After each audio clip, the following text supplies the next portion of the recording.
go through it. How narrow is the gate and difficult the road that leads to life, and few find it. So, I think that's pretty blatant what that's saying. People who take the easier way out, who turn their backs on their friends, and who won't prophesy towards people just because it's out of their safety zone or their comfort zone. They're walking down the broad and easy path, which leads to destruction. But the few people who will go out and they'll preach for people and they'll pray for people and they'll do their best to help those around them, then they're walking the narrow path, and the narrow path leads to life. Right? Annie? That is correct. See, I'd rather them talk, because I don't like the silence and only hearing my voice.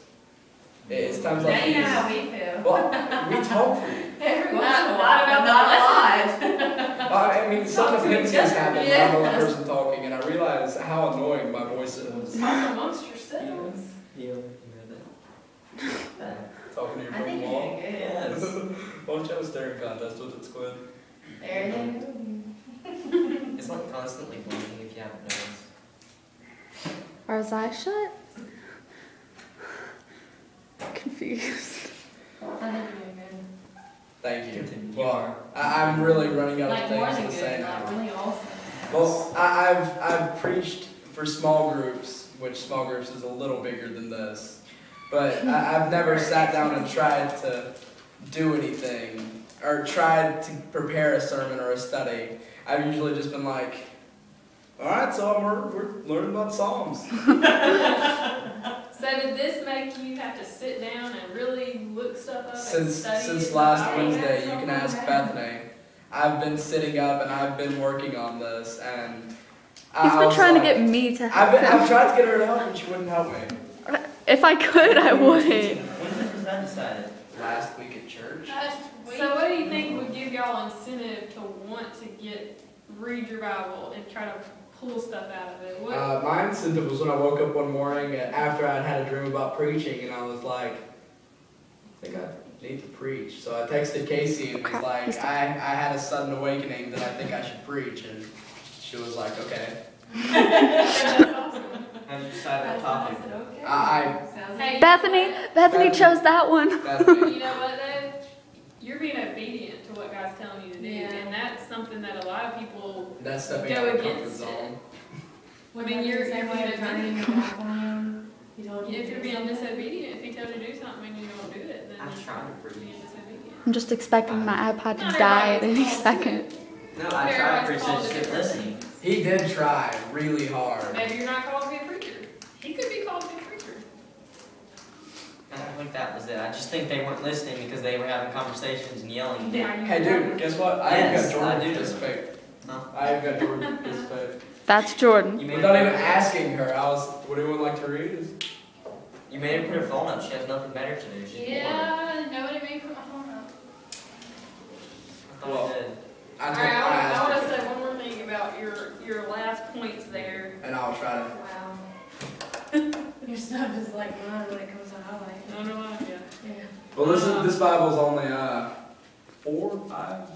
5 days old, and it's already. got a lot of. You should have seen him in class over there. He was marking lines through it. Yeah, she saw me. I was sitting there with my black pen and my highlighter. Okay, two people stop talking. Like, whenever there are two people talking, it's hard, so Yeah, one well, at a time. Hairball. Anyway, one So- thing I have learned over the past several years, especially starting when I was in college, because I always used to feel really guilty because didn't feel like I witnessed enough to other people. And where do you really find the balance between just going up to somebody and be like, hey, you need Jesus or you're going to hell? And I really think there's like a fine line and a balance. And I think really you have to listen to God and what He's leading you to do. Like He's leading you to maybe go talk to this person, see what's going on with them, see how you can encourage them or something like that. But I think he'll kind of direct us in who we need to talk to, and not just you need to go beat every person you see upside the head with you need to be a Christian. And another thing that if you look through the Gospels, if you look when Jesus was on the earth, what did he do? He built relationships with people. even people who were not the cool people or the in crowd, or he picked He the tax. befriended lepers. Yeah, he picked a tax collectors to be Zacchaeus. part of his chosen Murderer. ones. A murderer. Right, and Well, they He had a picked- heck of a temper. he picked the ones who were not popular and made relationships with them, and then kind of led them to God, to himself, in that way through relationships, and not just passing out a tract and saying, I'm checking off I've done my good deed. So that's a lot. I think it's a good balance of listening to God, what he's directing you to do. And there will be opportunities, because I work around a lot of people who are not Christians, and it's tough to, sometimes you feel pressure to, I'm going to be responsible for these people's lives if I don't tell them, hey, you need to be saved. But there's also, you can push them away if you don't do it appropriately, I guess. And if you get to know people, like I've gotten to know this one girl really well, and they deal with stuff just like we deal with stuff. And when you share stories and things that you have in common and what you're going through, it can lead to open doors. And I had a really good conversation with her because of something that I had gone through, like a trial that I had dealt with. And it was kind of similar to something she had dealt with. And it was just neat to see how I could encourage her and kind of show her, because of God, this is how I was able to deal with it. And, that's a witness in itself, and not just telling her straight out, you need to be saved. And I think a lot of times, especially in the South, it's hard to tell who's really a Christian and who's not, because we're in the Bible Belt. And We are. and everybody, they say, oh yeah, I go to church, or oh yeah, I'm a Christian or something, because everybody knows about it. And I think in the North, it's pretty blatantly obvious. You're either a Christian or you're not. And everybody, they will own up to it if they are not a Christian. I think here it's just a lot harder to tell, so you have to kind of walk a fine line. So anyway. Well, If my there's mom ants went in to my Seattle, hair, come throw it Washington, away. with a school thing. She's the headway student of the Hines campus in Vicksburg, which means she had the highest grades and was selected by the teachers to be the headway student. So she got to go up to Washington with a bunch of these other headway students. And while she was in Seattle, she saw one church, and it was a little church. And most people up there, if they saw someone going into the church, they would just completely prosecute them, or persecute them, not prosecute, they don't go to jail. But they would be snooty towards them. Like, oh, you're going to church. Good luck with that. I'll be off, figuring out the real meaning of life. And I think that it's sheer ignorance to think that the real answer to life isn't to serve something greater than you. Maybe not sheer ignorance, but it's not, it doesn't make much sense to me. Maybe that's just my line of thinking. But to think that you're just here to be here, and that when we die nothing is going to happen, that is complete ignorance. And it's stupid to believe that.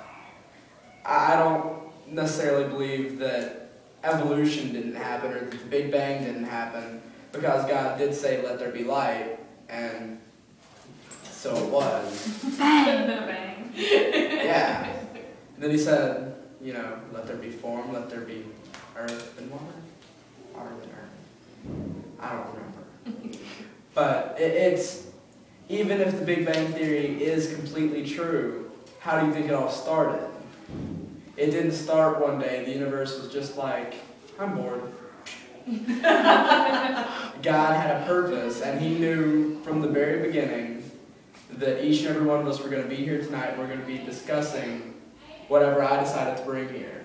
And he knew what I was going to do, and he knew that I was called to preach, if I am called to preach. So it's just ignorance to believe that we're just here for 75 years, then we wasted space. Then we become worm food. It doesn't make any sense. That's completely off topic from my earlier study.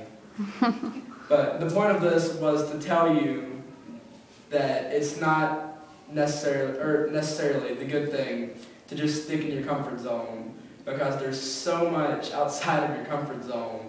There are people out there who you need to meet and need to talk to. And there are people out there that you'll want to talk to. Not everybody's going to be pleasant out there. But there will be people just like you who have stories to share with you. And you'll be amazed by the things that you can accomplish if you just step out of your comfort zone. If Peter would have stepped out of his comfort zone and would have just owned up to it, yep, I'm one of Jesus' friends. I was there with him on the Olive Mountain.